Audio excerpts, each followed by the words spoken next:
ऐसे मजा ना आवत बा हमका, ये हमार मन ना लागत बा खेला। लावा तनिका अपने मालिक के बुलाईली। ए उस्ताद जी, हेलो जी। ये कवन मेरे बोलत है? कहाँ बाटा हो? नंसा बाजार। नंसा बाजार? हाँ, फिरो टंकी पर। का कर छे हुआ? वही अच्छी मेहरा रुबला दी हम लोग इंतजार करते। दिलासीगंज चला जाता है। गिलासीगंज सारा चीज थोड़ा लाई है। जहाँ क्या बात है? ए जी, हाँ जी। आवा तनकी जल्दी से, बहुत बाहर मोह लाग गया। परेशान यहाँ का बहुत ज्यादा। घबराना, पूरा मेडिकल में ला रहे हैं। हाँ हाँ जल्दी आवा। अरे नैन भरी कई का जला, अरे नैन भरी कई का जला, देव ससुराली मान नैन भरी कई का जला, देव ससुराली मान नैन भरी कई का जला, नैन भरी कई का जला, नैन भरी कई का जला, देव ससुराली मान नैन भरी कई का जला, देव ससुराली।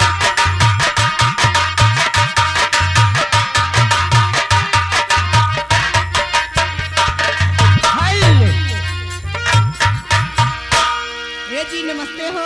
हाँ? नमस्ते। नमस्ते। हाँ अगर करती हो नमस्ते, हाँ। तो तुम्हारी आवाज सुन के जी हाँ। ये बंदा मुडरकार हो गया, समझ कि तुम्हारा हमारा नमस्कार हो गया।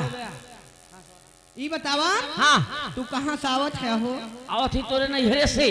हमारे नैहरे से। हाँ। बताओ भगवती काटू, अक्को आखिर हमसे बताया। हाँ भाई। गन्नक सीजन चलती ब्या, हाँ, तनकी गुड़ा उड़ा बनवा के रखे रहे, भेज दी तमने माई ता। आज के बाद से हाँ तोरे नैहरे मुंह चले जा। ए भगवती काटू, काहे का हो? और बाप ससुर, हे आगे बिटिया।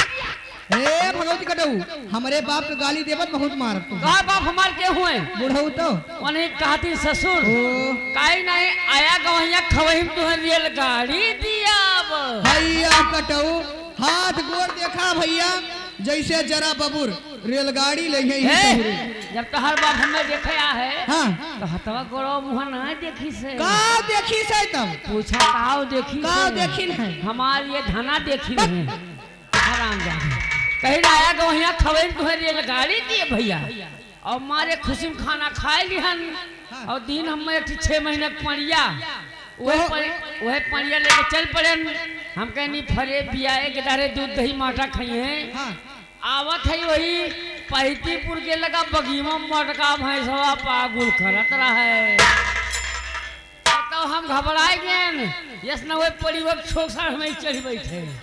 हमार परिया फरत नाय बा, हमार मुसीबत गौरव पार्वती शंकर भगवान ताकत रहीन। कहीं कहे रोत है बेटा, हम कहें प्रभु हमार परिया फरत नाय बा। कहे बेटा रो ना, तू है देखी कुछ कल थे यह कुशल यो परियो तुरम छोड़ दे बा, परियो तुरंत गाभिन हो जाए। अच्छा अच्छा। गयन धीरे धीरे गोवा दबावत शरीर ना, जैसे छुआन विद्या के सब मोर परिवार गाभिन हो गया।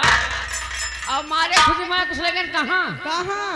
हमारे घर में के रहता ताखा, हाँ हाँ जगह कहते अलमारी, हाँ हाँ। वही तखवा में धई दिहन। तो मोर बेटा वो 3 बजे पढ़ के आए, साहब है डकानी का हटवा डाल खेलत रहा। पिलसिन पिलसिन। मोरे बेटा वो खत्म छुई गए, मोर बेटा वो गाभिन हो गए। तब से बहुत टेंशन में रहा था, जान दुबराई कुछ गया। खाए पीना पाई, अरे अक्को रोटी ना, 100-200 रोटी ना खाए पाई। हम कहने का रखे कौन फलक करके गाभिन हो जाती। हाँ हाँ हमारे गांव के दक्षिण रहा कुआं, हाँ हाँ इनारा। कोई नाम लेके ना दिहन। तो हमारे गांव तीसरे दिन वर्मा जी के बारात आई गए, हाँ हाँ और मई जून का महीना रही, खूब गर्मी। गर्मी पड़त रही। गांव कुलनल जवाब दे रहा, हाँ। बारात मालिक के भैया ठंडा पानी पिलाओ, ठंडा पानी। वही जरी नरम कुसा रहा, वही नरम के 10-12 ड्रम पानी निकाल उठा, और जैसा बढ़ते पानी राख भोग खाट गए, हाँ। और जैसा पानी पियत गए, हाँ। पूरी बारात गाभिन हो गई। ओ तो बड़ा दुख की बात है। पूरी बारात का गांव प्रधान सुने, भागा भागा आए। हम कहें प्रधान जी पानी पी लीजिए। कहें ये बताओ यार बारात गाभिन कैसे हो गई? हम कहें पहले प्रधान पनीर पीवा, 1 पीस मिला, 1 गिलास पानी पे तो रोगो, प्रधानों गाभिन हो गए। प्रधान लगे गुस्सा, हाँ चले गए महारुआ थाना। का करे? कोथवा था अपने कैसे आना हुआ? हाँ। कहीं मेरे गांव में आई है बारात, पूरी बारात गाभिन हो गई। मैं ग्राम सभा प्रधान स्वयं गाभिन होकर आ रहा हूँ। अच्छा। जो साहब ने क्या बोला? क्या? मेरे गाड़ी में बैठो। गाड़ी गाड़ी गाड़ी कैसे चलती है? कैसे चलती है? आगे जगह बैठती है। हम कहने ऐसा साहब पनिया पी लो। कहे बदतमीज तुम्हारा हाथ वो तू डालेंगे साले। ये बताओ ये बारात और प्रधान गाभिन कैसे हो गए? हाँ। हम कहें साहब पनिया पी लो। कहे साले इतना जिद कर रहे हो, थोड़ा चाय और नमकीन ले आओ और जो चाहिए बनी इनरो पनिया चाहिए हो रही। अच्छा अच्छा। एक मुट्ठी नमकीन चबाए, हाँ। एक घूंट पानी पे तो रोगो गाभिन हो गए। गो- ये नहीं, फुसलाई हो। बहुत कुछ।